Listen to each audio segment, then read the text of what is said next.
প্রিয় শ্রোতা বন্ধুরা, আপনারা শুনছিলেন সাদাত হোসেনের লেখা উপন্যাস শঙ্খচূড়। আজ পঞ্চম পর্ব। গল্প পাঠে আমি আদর আছি আপনাদের সঙ্গে। সৃজিতার পুত্র সন্তান হয়েছে, যমজ পুত্র সন্তান। তাদের নাম রাখা হয়েছে ঈশান ও ত্রিশান। বিনয়াদিত্য নিজে পুত্রদের নাম রেখেছেন। তিনি চাপা স্বভাবের মানুষ বলে তার আনন্দ পুরোপুরি প্রকাশিত করতে পারছেন না, বরং সংকোচ বোধ করছেন। তবে চিরকালীন গৃহবিমুখ বিনয়াদিত্য হঠাৎই যেন গৃহবন্দী হয়ে গেলেন। তার এই বন্দিত্ব অবশ্য কারো ভয়ে বা প্ররোচনায় নয়, বরং সম্পূর্ণই নিজের ইচ্ছায়। তাকে এখন জোর করেও মহলের বাইরে পাঠানো যায় না। সারাক্ষণই দুই শিশুপুত্রের পাশে বসে থাকেন। তাদের অদ্ভুত সব কর্মকাণ্ড মনোযোগ দিয়ে লক্ষ্য করেন। প্রবল আনন্দ ও বিস্ময়ে অভিভূত হন। এই যেন এক অনাবিষ্কৃত আনন্দের অবর্ণনীয় জগৎ। তবে সেই জগতে হঠাৎই কালো মেঘের ছায়া পড়ল। সেদিন ভোরের আলোয় পুত্রদের রৌদ্রস্নান করাচ্ছিল দাসী কুঞ্জবালা। বিনয়াদিত্য খানিক দূরে আরামকে দ্বারায় হেলান দিয়ে আয়েশ করে দেখছিলেন। এই সময় সিংহদ্বার থেকে ঘোড়া ছুটিয়ে মহলের দিকে ছুটে আসতে দেখা গেল একজন ঘোড়সওয়ারকে। বিনয়াদিত্য একটু অবাকই হলেন। দেবসিংহ কেন ঘোড়ায় চেপে মহলের দিকে আসছে? বিশাল এই রাজবাড়ির সিংহদরজা থেকে মহলের দূরত্ব নেহাত কম নয়, কিন্তু তাই বলে তা ঘোড়ায় চড়ে আসার মতো দূরত্বও নয়। তাহলে তিনি আপন মনেই উঠে দাঁড়ালেন। তারপর প্রশস্ত বারান্দা ধরে হেঁটে কার্নিশের কাছে এসে নিচে উকি দিয়ে তাকালেন। দেবসিংহ যেন লাফিয়ে ঘোড়া থেকে নামল। তারপর ছুটে গেল অন্নপূর্ণা দেবীর মহলের দিকে। বিনয়াদিত্য প্রমাদ শুনলেন। নিশ্চয়ই কোথাও গুরুতর কিছু হয়েছে, না হলে দেবসিংহের এমন হন্তদন্ত হয়ে ছুটে আসার কথা নয়।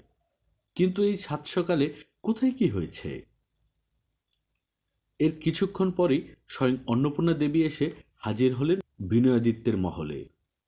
বিনয়াদিত্যকে খানিক আগেও কিঞ্চিত দুশ্চিন্তাগ্রস্ত মনে হচ্ছিল, কিন্তু এই মুহূর্তে তাকে সম্পূর্ণ শান্ত ও নিশ্চিন্ত দেখাচ্ছে। এর অবশ্য কারণও আছে। তিনি বসে আছেন তার দুই পুত্রের পাশে। তারা তাদের কোমল হাত এলোমেলো বাতাসে ছুঁড়ছে এবং মাঝে মধ্যে খিলখিল শব্দে হাসছে। বিনয়াদিত্য মুগ্ধ চোখে তাদের দিকে তাকিয়ে আছেন। এর মধ্যে অন্নপূর্ণা দেবীকে দেখেও যেন তার সংবিত ফিরল না। অন্নপূর্ণা দেবী কোনো আনুষ্ঠানিকতা কিংবা ভূমিকা করলেন না। তিনি সরাসরি বললেন, বিনয়, এক্ষুনি প্রস্তুত হয়ে দরবার কক্ষে এসো। আমি সবাইকে দ্রুত আসতে নির্দেশ দিয়েছি। যেন হঠাৎই মাকে দেখতে পেয়েছেন এমন ভঙ্গিতে বিনয় মুখ তুলে তাকালেন। তারপর তটস্থ ভঙ্গিতে বললেন, কোনো সমস্যা মা? ভয়ানক সমস্যা বলেই হাঁটতে শুরু করলেন অন্নপূর্ণা দেবী। আর একবারও পিছু ফিরে তাকালেন না। এতক্ষণে যেন বিনয়াদিত্যের সংবিত ফিরল। তার এখন কিছুতেই তার পুত্রদের সামনে থেকে উঠে যেতে ইচ্ছে করছে না। কিন্তু রাজমাতা নিজে মহলে এসে তাকে সভাকক্ষে যেতে বলেছেন। জরুরি সভা ডেকেছেন। বলেছেন ভয়ানক সমস্যা, তার মানে গুরুতর কিছু। এই মুহূর্তে আরেকটু বিলম্বও সমীচীন হবে না। তিনি দ্রুত প্রস্তুত হয়ে সভাকক্ষে এসে দেখেন তার আগেই সবাই উপস্থিত হয়েছেন, এমনকি বিভাবতী ও অরুণাদিত্যও। সকলে রাজার অপেক্ষা করছিলেন। নিজের বিলম্বের জন্য তিনি দুঃখ প্রকাশ করলেন। অন্নপূর্ণা দেবী অবশ্য এ বিষয়ে কিছু বললেন না। তবে তিনি সত্যিকার অর্থেই ভয়ানক এক দুঃসংবাদ দিলেন। গজেন্দ্রগড় দুর্গম আক্রমণ করে দখল করে নিয়েছে দুর্ধর্ষ দস্যু বনপতি। এই ঘটনা আরও দিন দুই আগের। সেখানে নৃশংস হত্যাকাণ্ডও চালিয়েছে বনপতি। যে অল্প সংখ্যক সৈন্য দূররক্ষার দায়িত্বে ছিল, তাদের প্রায় সকলকেই হত্যা করেছে সে। দুর্গের দায়িত্বে থাকা রুদ্রবাহিনী নিখোঁজ। তার কোনো খবর কেউ জানে না।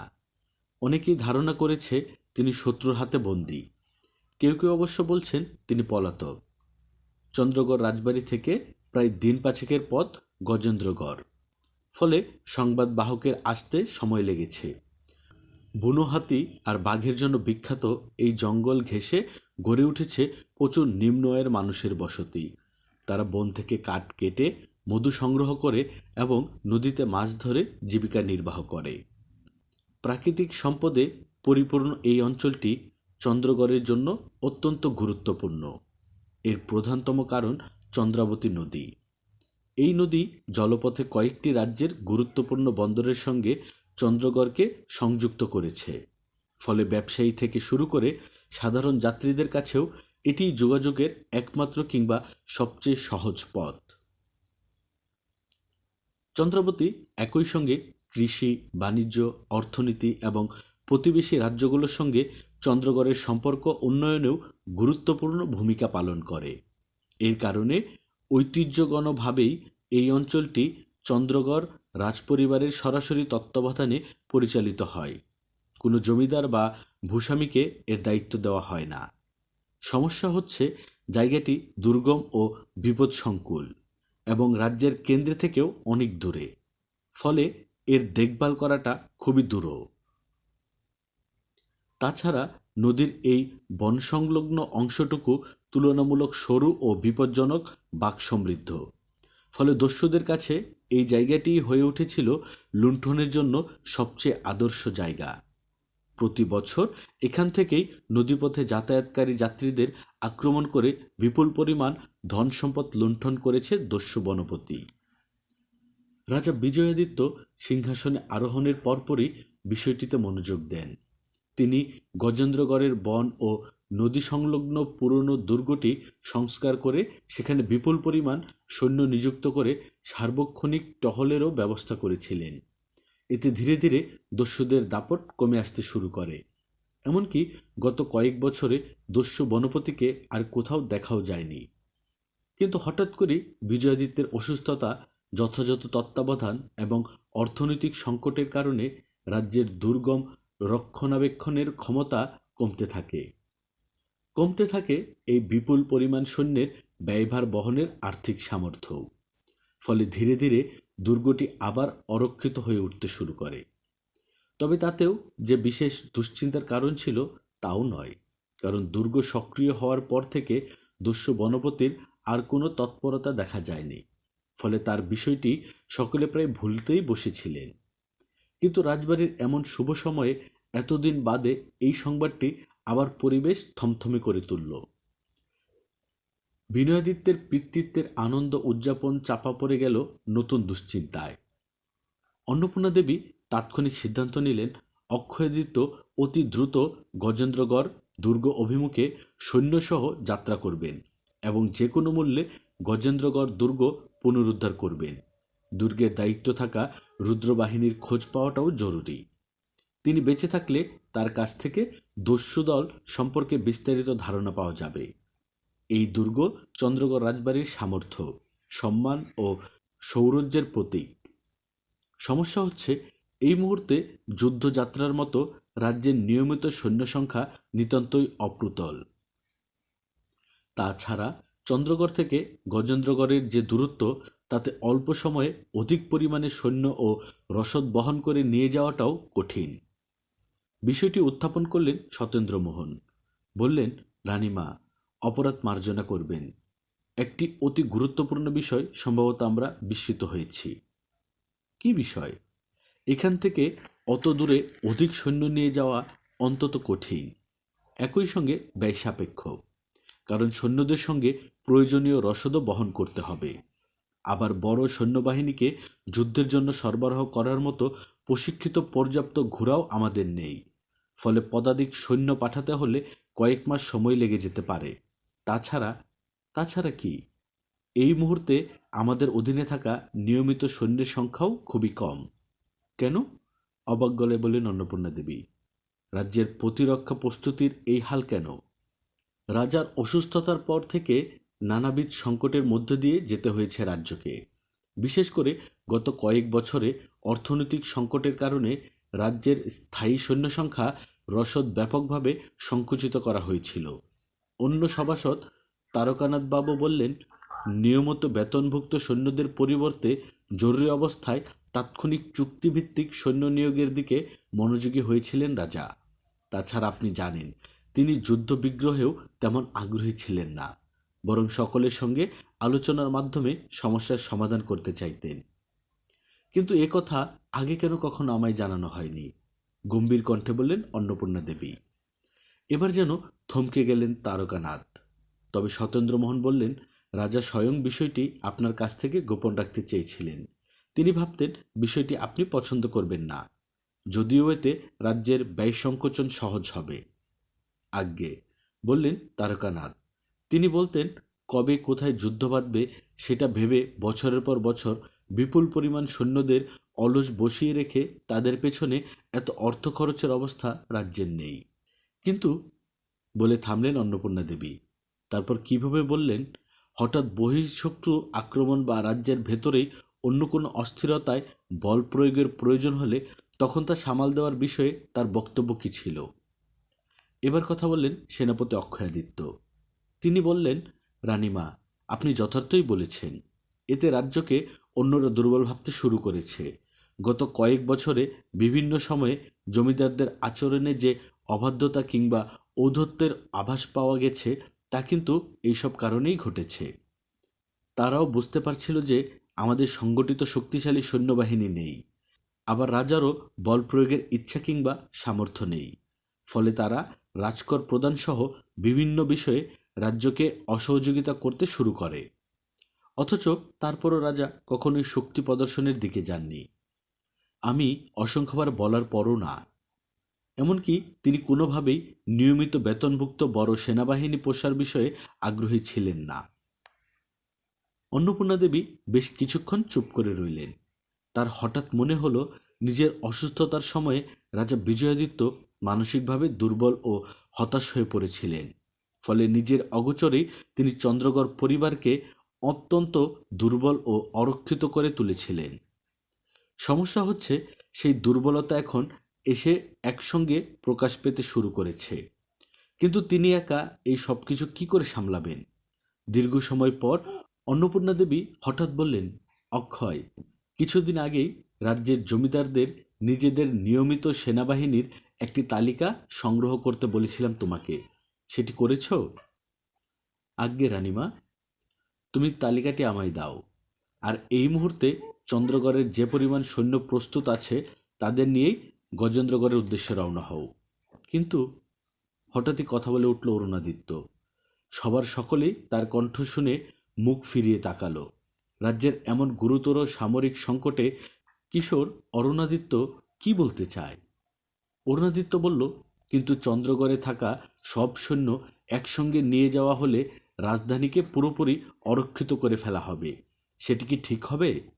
তাছাড়া বড় বহর নিয়ে গেলে পথে সময় লাগবে বেশি, অর্থ ব্যয়ও বাড়বে প্রচুর।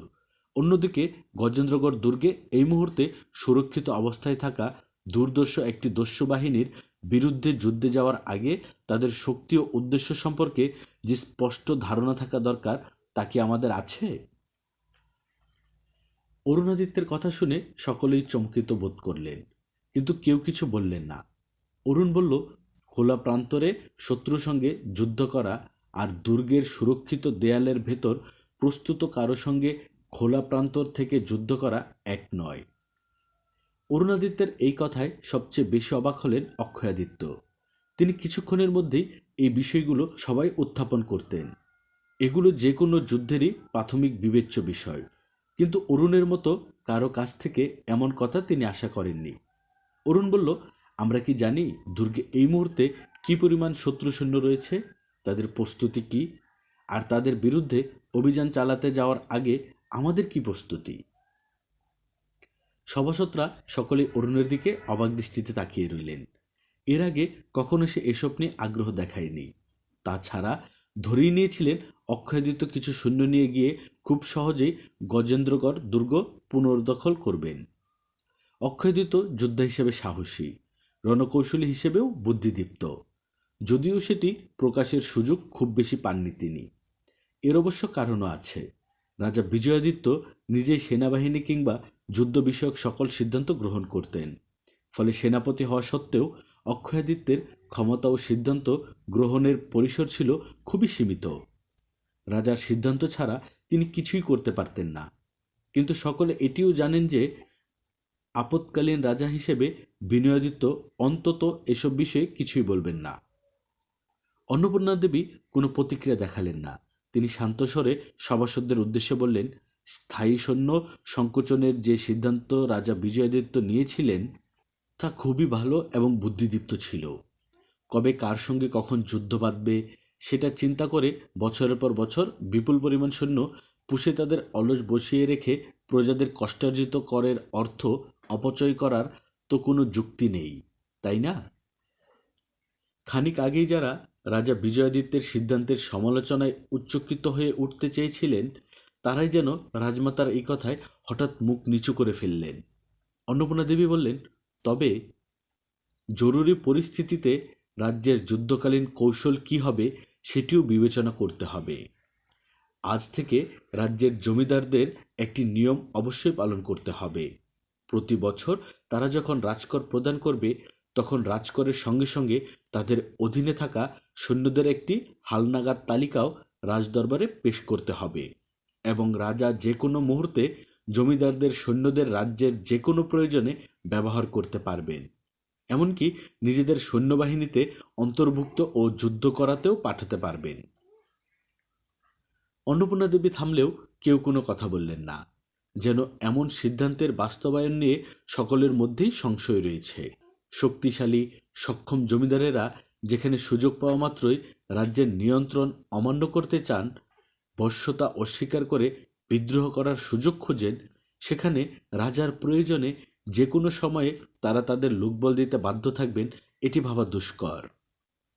এ কারণে প্রতি বছর জমিদারদের রাজকরে কিছু ছাড় দেওয়া হবে, বললেন অন্নপূর্ণা দেবী।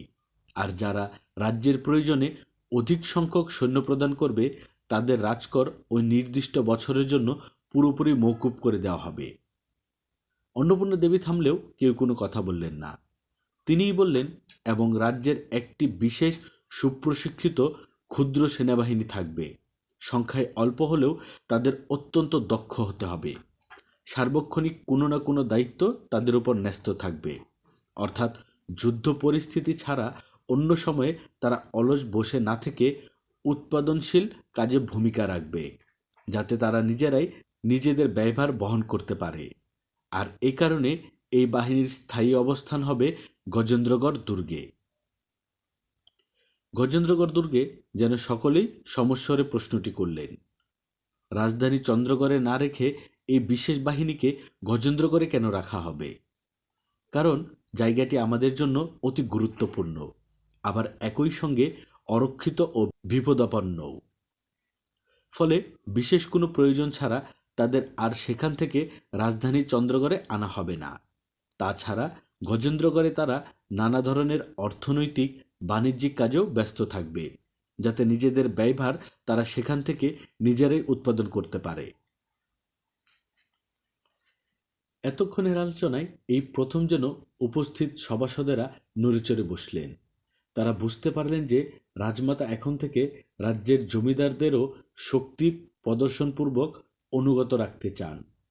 রাজ্যের একটি বিকল্প সঞ্চয় সম্পূর্ণ ছায়াশক্তি তৈরি রাখতে চান, যাতে জমিদারেরা চন্দ্রগড় রাজবাড়ির কোনো সিদ্ধান্তকেই আর অমান্য করার সাহস দেখাতে না পারে।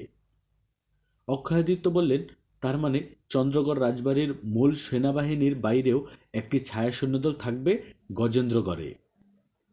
অন্নপূর্ণা দেবী খানিক ভেবে বলেন, অনেকটা সেই রকমই। সেক্ষেত্রে ওই সেনাবাহিনীর দায়িত্বে কে থাকবে? এই প্রশ্নে পুরো সভাকক্ষকেই যেন ফিসফিসানি শুরু হয়ে গেল। কারণ চন্দ্রগড়ের সেনাবাহিনীর দায়িত্ব অক্ষয়াদিত্যের কাছে থাকলেও তিনি কখনোই এই সর্বময় ক্ষমতা বা সিদ্ধান্তের অধিকার পাননি, বরং সেটি সবসময় সংরক্ষিত ছিল রাজার কাছে। ফলে তিনি সেনাপতি হিসেবে সকলের নিকট পরিচিত হলেও সেটি একভাবে কেবল দাপ্তরিক পরিচয় হয়েই ছিল, বাস্তবের নয়। এখন রাজধানী থেকে অত দূরের গজেন্দ্রগড় দুর্গে নতুন এক দক্ষ সেনাদল গড়ে তুললে তার দায়িত্ব যে একই সঙ্গে গুরুত্বপূর্ণ ও লোভনীয় হবে, তা সকলেই বুঝতে পারছেন। কারণ গজেন্দ্রগড় দুর্গের সম্ভাব্য সেনাদলের দায়িত্ব যার কাছে থাকবে তিনি মূলত একই সঙ্গে ওই অঞ্চলের সর্বময় ক্ষমতার অধিকারীও হবেন। এত দূরের রাজধানী থেকে রাজার পক্ষে সহসা সেই সৈন্যদলকে নিয়ন্ত্রণ করাও সম্ভব হবে না। ফলে রাজ্যের মূল সেনাপতির চেয়েও তিনি অধিক স্বাধীনতা ও ক্ষমতা ভোগ করবেন। অন্নপূর্ণা দেবী বললেন, সেই সিদ্ধান্ত নেওয়ার সময় এখন নয় অক্ষয়, এখন গজেন্দ্রগড় দুর্গমুক্ত করার সময়।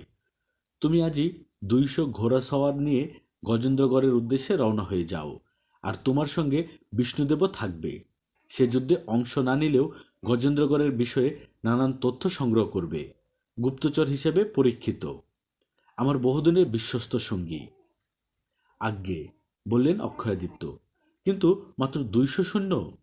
অবাক গলায় বললেন তিনি।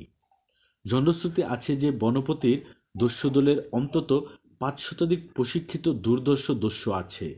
এ তথ্য বহু পুরনো রানীমা। তারা সকলেই নিশ্চয়ই এই মুহূর্তে একই সঙ্গে দুর্গে অবস্থান করছে না।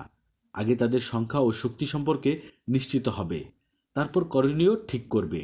তাছাড়া এই মুহূর্তে অত দূরের পথে বিশাল বাহিনী পাঠানোর পক্ষে আমি নই, সেই সময় কিংবা অবস্থাও নেই বলে সামান্য থামলেন অন্নপূর্ণা দেবী।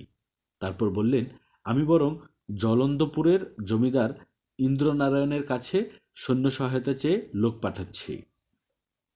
জলন্দপুর কেন? সে তো এখান থেকে বহু দূরের পথ। এতক্ষণে কথা বললেন বিনয়াদিত্য। সেখানে কেন সৈন্য চেয়ে লোক পাঠাতে হবে? রাজবার্তাবাহক এই বার্তা নিয়ে অতদূর পৌঁছাতেই তো অনেক সময় লেগে যাবে। তার চেয়ে আমরা বরং এখান থেকে কাছে এমন কোনো জমিদারের কাছে বার্তা পাঠাতে পারি। জলন্দপুর চন্দ্রগড় থেকে দূরে হলেও গজেন্দ্রগড় থেকে দূরে নয়। গজেন্দ্রগড়ের সবচেয়ে কাছের জায়গায় জলন্দ্রপুর। সুতরাং ওখান থেকে খুব দ্রুত সৈন্যরা দুর্গে পৌঁছে যেতে পারবে। আমাদের তো এখানে চন্দ্রগড়ের সৈন্যের প্রয়োজন নেই, প্রয়োজন গজেন্দ্রগড়ের দুর্গে, শান্ত কণ্ঠে বললেন অন্নপূর্ণা দেবী। বিনয়াদিত্য ঘটনা বুঝতে পেরে চুপ করে রইলেন। অক্ষয়াদিত্য বললেন, আমি তো তবে তাদের অনেক আগে ভাগেই গজেন্দ্রগড় পৌঁছে যাব। তারপর কি জলন্দপুরের সৈন্যদের জন্য অপেক্ষা করব? সেটা একান্তই তোমার সিদ্ধান্ত অক্ষয়। এই যুদ্ধক্ষেত্রে তুমিই সর্বময় ক্ষমতা ও সিদ্ধান্তের অধিকারী। এই কথায় অক্ষয়াদিত্য বেশ রোমাঞ্চিত এবং একই সঙ্গে ব্যথিতও বোধ করলেন। বহুদিন পর রাজপরিবার থেকে এমন অপার স্বাধীনতা পেলেন তিনি। এতদিন যেন সারাক্ষণই অদৃশ্য এক শিকলে তার হাত পা বাঁধা থাকত। রাজমাতা অন্নপূর্ণা দেবীর প্রতি ভীষণ কৃতজ্ঞ অনুভব করতে লাগলেন অক্ষয়াদিত্য। রাজমাতা বললেন, দুর্গের পরিস্থিতি বুঝেই তুমি তোমার সিদ্ধান্ত নেবে। যদি মনে করো এই 200 সৈন্য নিয়ে তুমি পরিস্থিতি সামলে দিতে পারবে, তাহলে তো অপেক্ষা করার কোনো কারণ দেখি না। আর সেরকম না হলে অপেক্ষা করবে বলে সামান্য থামলেন তিনি। তারপর বললেন, আর অরুণের কথাই ঠিক। রাজধানী পুরোপুরি অরক্ষিত করে সব সৈন্যও কোথাও পাঠানো ঠিক হবে না। তাছাড়া বড় বাহিনী হলে তাদের প্রচুর রসদেরও দরকার হবে, যা ব্যয় সাপেক্ষ বলে অক্ষয়াদিত্যের দিকে তাকিয়ে ভ্রুকুঞ্চিত করলেন অন্নপূর্ণা দেবী।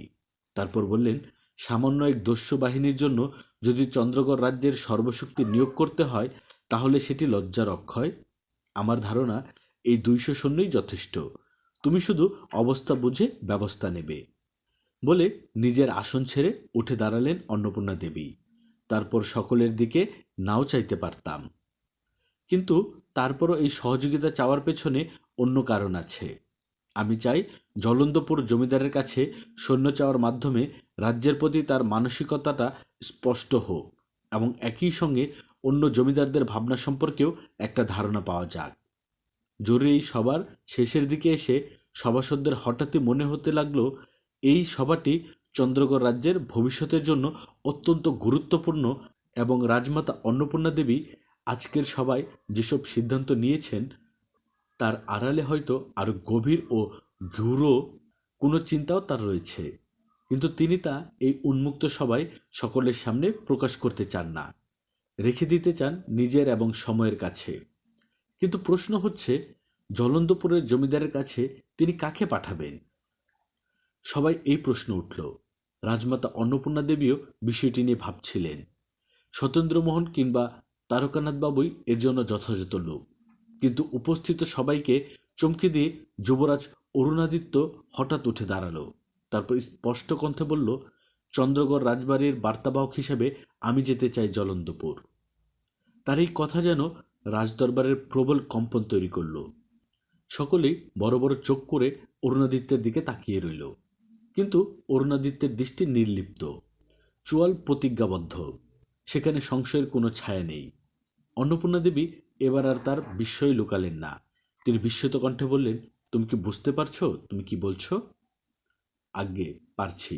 শুধু তাই নয়, আমি জলন্দপুর থেকে চন্দ্রগড় ফিরে না এসে সেখান থেকে সরাসরি গজেন্দ্রগড়ের দুর্গে যুদ্ধে যেতে চাই। এই কথায় পুরো সভাঘর যেন হকচকিত বোধ করতে লাগল। অন্নপূর্ণা দেবীও বুঝতে পারলেন না তিনি কি বলবেন। তাছাড়া বিভাবতী বা বিষয়টিকে কিভাবে নেবেন। কিন্তু তাকে আরও একবার চমকে দিয়ে বিভাবতী বললেন, চন্দ্রগড়ের ভবিষ্যৎ রাজা হিসেবে প্রজাদের রক্ষার দায়িত্ব এখন থেকেই অরুণাদিত্যের বুঝে নেওয়া দরকার। আর সত্যিকার রাজাকে সবার আগে যেটি বুঝতে হয় সেটি হচ্ছে যুদ্ধ। বলে সামান্য থামলেন তিনি। তারপর যেন একটু শ্লেষের স্বরেই বললেন, যুদ্ধ মানুষকে সাহসী হতে শেখায়।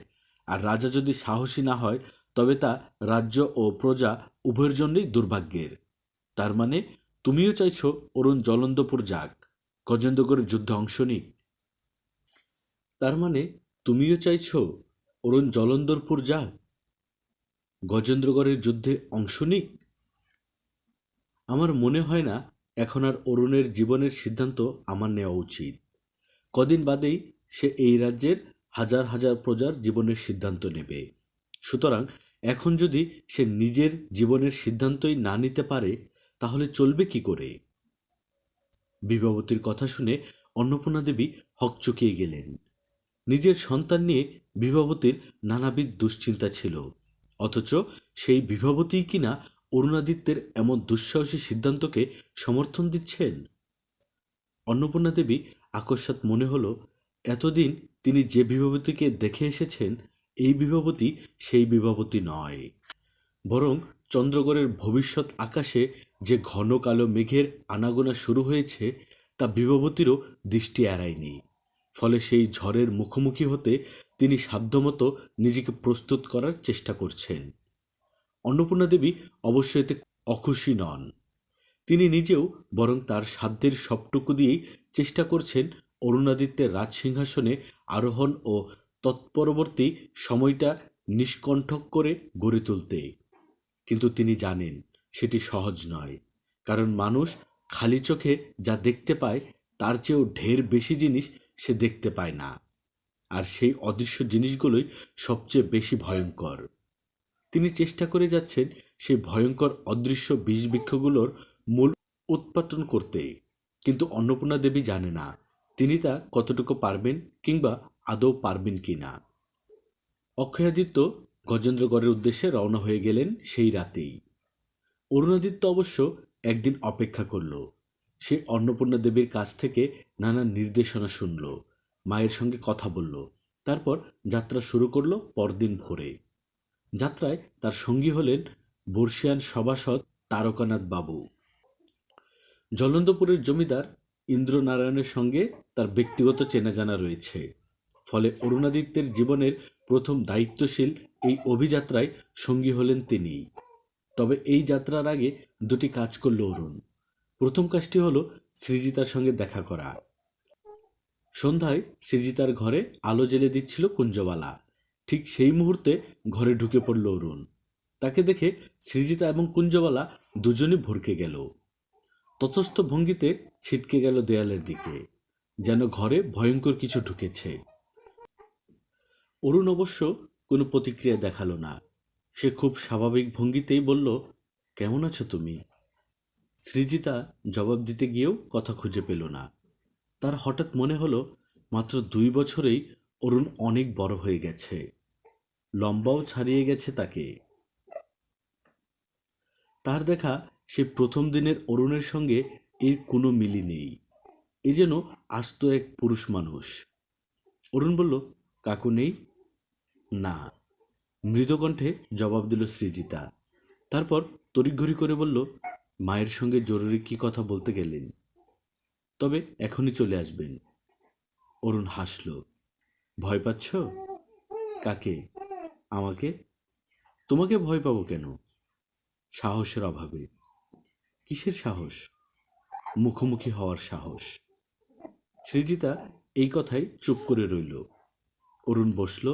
তারপর নির্বিকার ভঙ্গিতে কুঞ্জবালার দিকে তাকিয়ে বলল, তুমি বাইরে যাও, দরজার কাছে দাঁড়িয়ে থাকবে, দেখবে কাকু আসছে কিনা, এলেই আমায় জানাবে। কুঞ্জবালা এবার সৃজিতার দিকে তাকালো, কিন্তু সৃজিতার কাছ থেকে কোনো ইশারা না পেয়ে কি করবে ভেবে পেল না। অরুণ যেন এবার খানিক কঠিন হলো, বলল, কি বলছি শুনুনি। কুঞ্জ বেরিয়ে গেল। সৃজিতা দাঁড়িয়ে রইল পালঙ্কের ওই প্রান্তে। বিছানায় তার পুত্রদ্বয় নিশ্চিন্তে ঘুমাচ্ছে। অরুণ বলল, কাল আমি চলে যাচ্ছি, হয়তো অনেক দিনের জন্য, কিংবা বলে থামল সে। কিন্তু সৃজিতা তাকে কিছু জিজ্ঞেস করল না। অরুণ অবশ্য আশাও করেনি। সে বলল, কিংবা এমনও হতে পারে যে তোমার সঙ্গে আর কখনোই আমার দেখা হলো না, আমি আর ফিরেই এলাম না।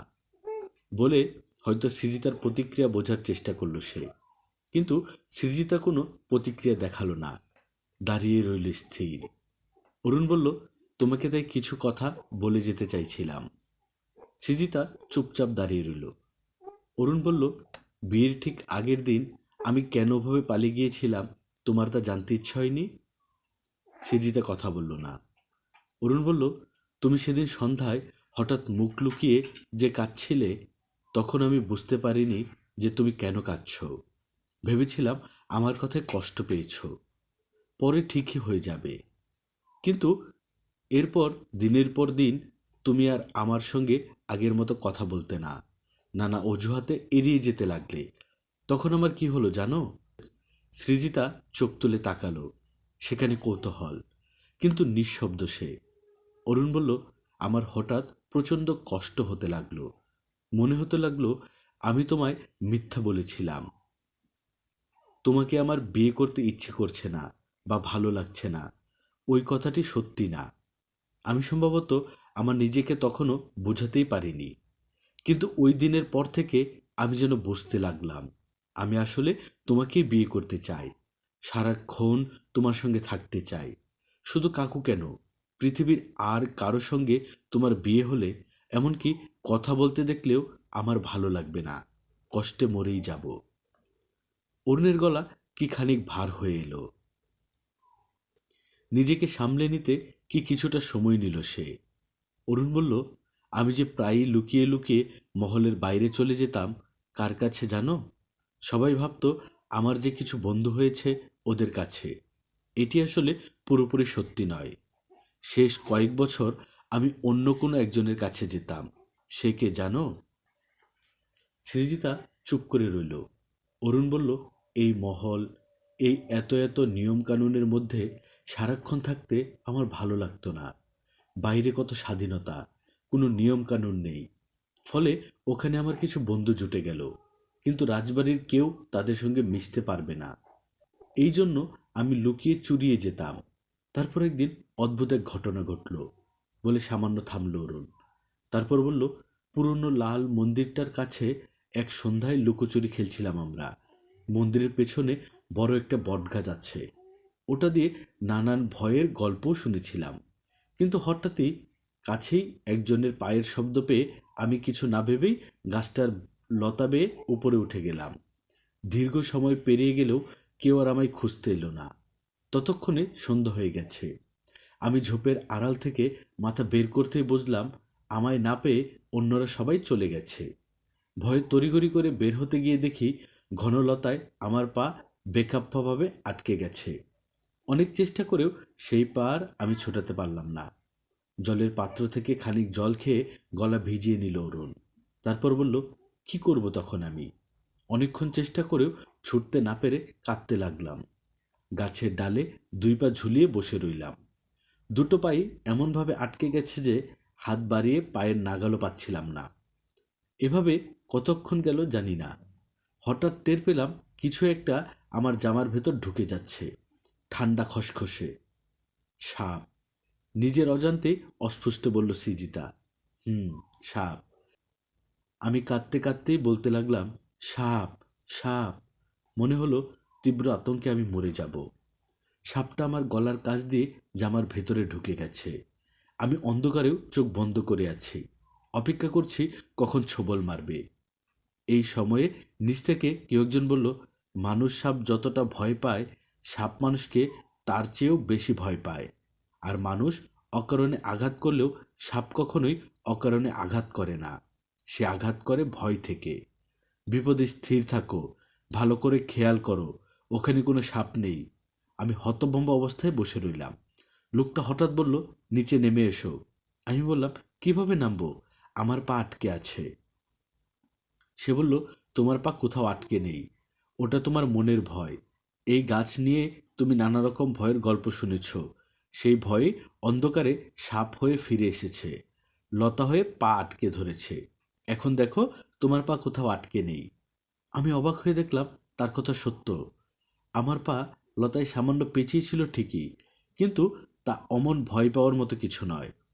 আর আমার জামার ভেতর একটি লতা ঢুকে গিয়েছিল, আমি সেটাকেই সাপ ভেবে ভয় পাচ্ছিলাম। এক নাগারে কথাগুলো বলে খানিক দম নিল অরুণ। তারপর বলল, আমি নিচে নেমে এলাম। লোকটার নাম রতেশ্বর ঠাকুর। বংশ পরম্পরায় এই মন্দিরের সেবক তারা। বয়স 90-এর কাছাকাছি, লম্বা চুলদারি, তবে এখনো শক্ত সামর্থ্য। আমায় দেখে বললেন, তোমার কান্না শুনতে পাচ্ছিলাম, খুব ভয় পেয়ে গিয়েছিলে। আমি কথা বললাম না। উনি বললেন, কাল এসো, ভয় ভাঙানোর উপায় বাতলে দেব। এরপর থেকে আর বন্ধুদের সঙ্গে দেখা হতো না আমার। আমি প্রায় রোজই ঠাকুরের কাছে যেতাম। উনি আমায় কত কিছু যে বলতেন। এক আশ্চর্য রহস্যময় মানুষ। সে মানুষটিকে আমি তখন তোমার কথা বলতাম। কি কৌতূহলটা যেন আর দমিয়ে রাখতে পারল না সৃজিতা। যেদিন তুমি কাঁদলে তার কয়েকদিন পরের কথা। আমি রোজ তোমার সঙ্গে দেখা করতে যাই, কথা বলতে চাই, কিন্তু তুমি আমায় এড়িয়ে যাও। আমার খুব কষ্ট হতে থাকে, রাতে ঘুম হয় না। কি করব বুঝতে পারি না। ও কথা কাউকে বলা যায় বলো? সেদিন অনেক রাতে হঠাৎ ঘুম ভেঙে গেল, খুব ছটফট লাগছিল। ঘর থেকে বেরিয়ে ঠাকুমার মহলে যাওয়ার সংযোগ ছাদটার সামনে গিয়ে দাঁড়ালাম। আকাশের মস্ত বড় চাঁদ, খানিক হাওয়াও বইছে। আর তখনই ছোট কাকুর গলাটা শুনতে পেলাম আমি। তিনি বলছেন, সৃজিতা, ঘরে ফিরে যাও, এক্ষুনি ঘরে ফিরে যাও। কেউ এত রাতে তোমাকে এখানে দেখলে এবাড়ির মান সম্মান বলতে আর কিছু থাকবে না। কাকু থামতেই তুমি তখন বললে, যে মানুষ জীবন্ত তার আবার মান সম্মান কি? অরুণের কথা শুনে সৃজিতা যেন স্তম্ভিত হয়ে গেল। সে ক্ষুণাক্ষরেও ভাবেনি অরুণ এ কথা জানে। কিছু বলতে গিয়েও কথা খুঁজে পেল না সে। অরুণ বলল, আমি দেয়ালের গা ঘেঁষে এগোলাম। দেখি ছোট কাকু আরামকেদারায় হেলান দিয়ে দাঁড়িয়ে আছেন, তার হাতে একখানা বই। তুমি তার ঠিক পেছনে দাঁড়ানো, যাতে তোমাকে কেউ চট করে দেখতে না পায়। ছোট কাকু বললেন, তুমি কি বুঝতে পারছো তুমি কি করছো সৃজিতা? তুমি তখন বললে, এতদিন পারিনি, এখন পারছি। কাকু বললেন, কি পারছো? তুমি বললে, বুঝতে পারছি নিজের বুকের ভেতর কি অসীম আনন্দের জগৎ থাকে মানুষের, কি অপার ভালোবাসার অনুভব থাকে।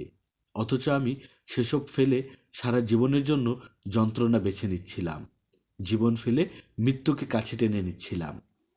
সামান্য থেমে যেন নিজেকে একটু শান্ত করল অরুণ। তারপর বলল, আমি কেবল ওইটুকুই শুনেছি, তারপর আর শোনার সাহস হয়নি। আমি তখন কত ছোট, তাই না?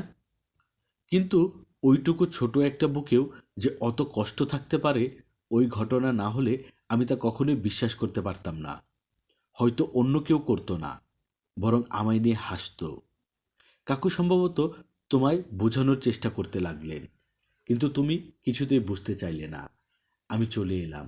পরদিন ঠাকুরের কাছে গেলাম। সব শুনে উনি কি বললেন জানো? সৃজিতা জবাব দিল না। অরুণ বলল, ঠাকুর বললেন, যা তোমার নয় তা তুমি পেয়ে গেলেও তা তোমার নয়, আর যা তোমার তা তুমি না পেলেও তা চিরকাল তোমারই। সুতরাং কারো ইচ্ছার বিরুদ্ধে তাকে পেতে চেও না, বরং ছেড়ে দাও, মুক্ত করে দাও। মনে রেখো, কখনো কখনো মুক্তিই বন্দিত্ব, আবার কখনো বন্দিত্বই মুক্তি। কিন্তু মানুষটা চট করে বুঝতে পারে না, বুঝতে পারে সময়। তাই যা নিজের পক্ষে নিয়ন্ত্রণ সম্ভব নয় তা সময়ের হাতে ছেড়ে দাও। সৃজিতা কথা বলল না। অরুণ আকস্মাৎ উঠে দাঁড়ালো। তারপর বলল, আমি তাই তোমায় মুক্ত করে দিয়েছি সৃজিতা। মুক্ত? কিন্তু কিন্তু কি? ম্লান স্বরে জিজ্ঞেস করল সৃজিতা। কিন্তু আমার যে মুক্তি মেলে না। কি যে অদ্ভুত ব্যথাতুরে আর্তনাদ মিশেছিল অরুণের এই কথাটুকুতে। সেই আর্তনাদ কি এক মুহূর্তের জন্য সৃজিতাকে ছুঁয়ে গেল? অরুণ জানে না। তবে সে কাণ্ডজ্ঞানহীন এক মানুষের মতো সৃজিতার দিকে এগিয়ে গেল। নিঃসংকোচ পদক্ষেপে ক্রমশ এগোতেই থাকল। সৃজিতা একবার চোখ তুলে তাকালো, কিন্তু নড়ল না। অরুণ তার খুব কাছে গিয়ে হঠাৎ থমকে দাঁড়ালো। কুঞ্জবালা বাইরে থেকে ক্রমাগত চিৎকার করে ডাকতে লাগলো, কর্তাবাবু আসছেন, কর্তাবাবু আসছেন। অরুণ অবশ্য তাড়াহুড়া করল না। সে হাত বাড়িয়ে তার আঙুলের ডগায় আলতো করে সৃজিতার গাল ছুঁয়ে দিতে লাগলো। তারপর চোখ, তারপর চিবুক, গলা, তারপর প্রায় ফিসফিস করে বলল, আমায় তুমি মুক্তি দাওনি কেন? কেন মুক্তি দাওনি? আমায় কেন বন্দি করে রাখলে? সৃজিতা হঠাৎ অরুণের কম্পিত হাতখানা ধরল। তারপর বলল, কেউ কি কাউকে মুক্তি দিতে পারে যদি সে নিজে না চায়? অরুণ থমকে গেল। আসলেই তো তাই। সৃজিতা মুক্তি না চাইলেও সেও কি তাকে মুক্তি দিতে পারত? পারত না। মানুষের মুক্তি তো তার নিজের কাছেই। যে মুক্ত হতে চায়, অন্যের সাধ্য কি তাকে আটকে রাখে? আর যে বন্দি থাকতে চায়, অন্যের সাধ্য কি তাকে মুক্তি দেয়? সে নিজেই হয়তো সৃজিতার কাছ থেকে মুক্তি চায় না। অরুণ পাই নিঃশব্দে বলল, আমি বড় হয়ে গেছি সৃজিতা, অনেক বড়। আমি আর সেই ছোট্ট অরুণ নেই। সৃজিতা কথা বলল না। সে নিষ্পলক তাকিয়ে রইল। অরুণ বলল, সবাই ভাবে বয়স মানুষকে বড় বানায়। কথাটা সত্য নয়। মানুষকে কি বড় বানায় জানো? কি? কষ্ট। অরুণ যখন সৃজিতার ঘর থেকে বের হয়ে এলো, তখন অবশ্য বিনয়াদিত্য ফেরেননি। কুঞ্জবালা বাইরের লম্বা করিডোরে সতর্ক দৃষ্টিতে তাকিয়ে আছে। তখনও সৃজিতা পালঙ্কের ওই ধারে বুকের কাছে হাত রেখে জড়সড় ভঙ্গিতে দাঁড়িয়ে আছে। আর তার হাতে, গালে, কপালে অরুণাদিত্যের হাতের স্পর্শ লেগে আছে। কিন্তু সৃজিতা কিংবা অরুণ কেউই জানে না ওই স্পর্শের অর্থ আসলে কি। অরুণের দ্বিতীয় কাজটি হলো পরদিন ভোরে রত্নেশ্বর ঠাকুরের সঙ্গে দেখা করা। ঠাকুর বললেন, পৃথিবীতে সবচেয়ে বেশি ভালোবাসো কাকে? অরুণ এই প্রশ্নে চুপ করে রইল দীর্ঘ সময়। তারপর বলল, সম্ভবত বাবাকে। সম্ভবত কেন? কারণ আপনি। আমি? অবাক কণ্ঠে বললেন রত্নেশ্বর ঠাকুর। কেন? বাবার সম্পর্কে আপনি এমন কিছু কথা আমাকে বলেছিলেন যে সেগুলো এর আগে কেউ কখনো আমায় বলেনি। এখন মনে হচ্ছে তিনি বাবা হিসেবে একরকম, কিন্তু মানুষ হিসেবে ছিলেন অন্যরকম। অরুণ কথা শেষ করল না। রত্নেশ্বর ঠাকুর বললেন, পৃথিবীর সব বাবাই অপরাধ করেন, কিন্তু এটা তো সাধারণ কোনো অপরাধ নয়। তোমার বাবাও তো সাধারণ কেউ নয়। তিনি রাজা, আর জগতের সব রাজাও রাজবাড়ির গল্প এমনই। আমি যদি রাজা হই, আমার গল্পও এমন হবে? এমন কিছু থাকবে? থাকবে। কিন্তু আপনি যে আমায় ভালো মানুষ হতে বলেন, ভালো মানুষ কি ভালো রাজা হতে পারে না? রাজা যদি মানুষ থাকেন তাহলে পারেন। রাজারা কি তবে মানুষ থাকে না? বেশিরভাগ ক্ষেত্রেই না। কেন? কারণ মানুষ যখন রাজা হয় তখন তার ভেতরের মানুষটা ধীরে ধীরে পালিয়ে যেতে থাকে। কেন পালিয়ে যেতে থাকে? কেন? ভয়ে। কিসের ভয়ে? ক্ষমতার ভয়ে। ক্ষমতার ভয়ে? অবাক গলায় বলল অরুণ। ক্ষমতার চেয়ে ভয়ানক আর কিছু নেই। স্রষ্টা মানুষকে এত ক্ষমতা দিয়েও কিছু ক্ষমতা তার কাছে রেখে দিয়েছে। নানা রকম অসামর্থ্যতা, সীমাবদ্ধতা দিয়ে খানিক দুর্বল করে রেখেছেন মানুষকে। কেন জানো? কেন? যাতে সে নত থাকে, ভীত ও প্রীত থাকে। কিন্তু ক্ষমতা পাওয়া মাত্রই মানুষের ভীত ও প্রীত কমতে থাকে। সে তখন সব কিছু জয় করতে চায়, পেতে চায়। কিন্তু সে পাওয়ার কিছুই সে প্রীতি দিয়ে পেতে চায় না, চায় ভীতি দিয়ে পেতে। অরুণ মুগ্ধ চোখে তাকিয়ে রইল।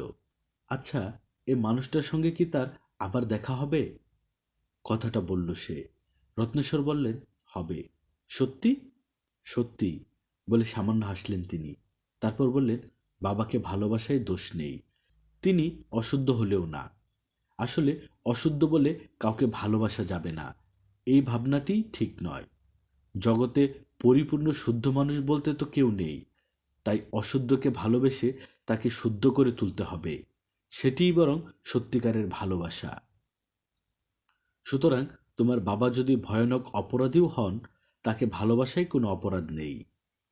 অরুণ কথা বলল না, তবে সে এই মানুষটিকে অবাক চোখে দেখে, তার কথা শুনে মুগ্ধতায় আচ্ছন্ন হয়ে থাকে।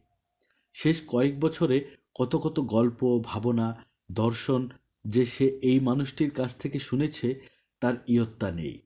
কিন্তু তারপরও সারাক্ষণ কি এক অদ্ভুত তেষ্টা অনুভব করে সে। রত্নেশ্বর বললেন, আরেকটা কথা। কৌতূহলী চোখে তাকালো অরুণ। রত্নেশ্বর অবশ্য সঙ্গে সঙ্গেই জবাব দিলেন না। বেশ খানিকক্ষণ চুপ করে থেকে বললেন, যুদ্ধের সবচেয়ে বড় হাতিয়ার কিন্তু তলোয়ার নয়, তাহলে বুদ্ধি। বুদ্ধিই যুদ্ধের সবচেয়ে বড় হাতিয়ার। কিন্তু বেশিরভাগ যোদ্ধাই কেবল অস্ত্র চালাতে জানেন, বুদ্ধি নয়। ফলে তারা অনর্থক যুদ্ধ এড়াতেও জানে না। কিন্তু যে যোদ্ধা সহসা যুদ্ধে জড়ায় না, একান্ত বাধ্য না হলে যুদ্ধ করে না, তার চেয়ে বড় যোদ্ধা আর নেই। কথাটি মনে রেখো। অরুণ উঠে দাঁড়ালো।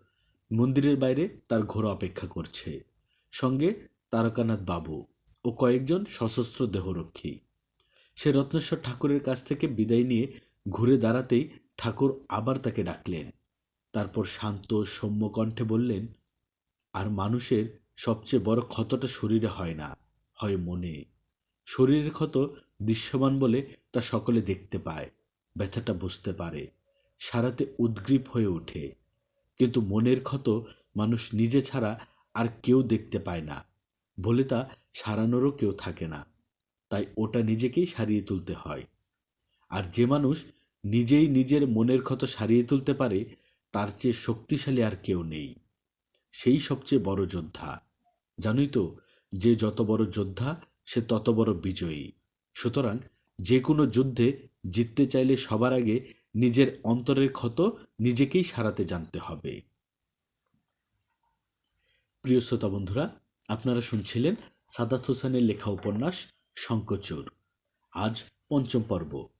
গল্প পাঠে আমি আদর ছিলাম আপনাদের সঙ্গে। এরকম গল্প আমরা প্রতিনিয়ত আপলোড করে যাচ্ছি। আমাদের গল্প পাঠ ভালো লাগলে বন্ধুদের সঙ্গে শেয়ার করবেন। পরবর্তীতে কোন গল্পটি শুনতে চান কমেন্ট করে জানাবেন।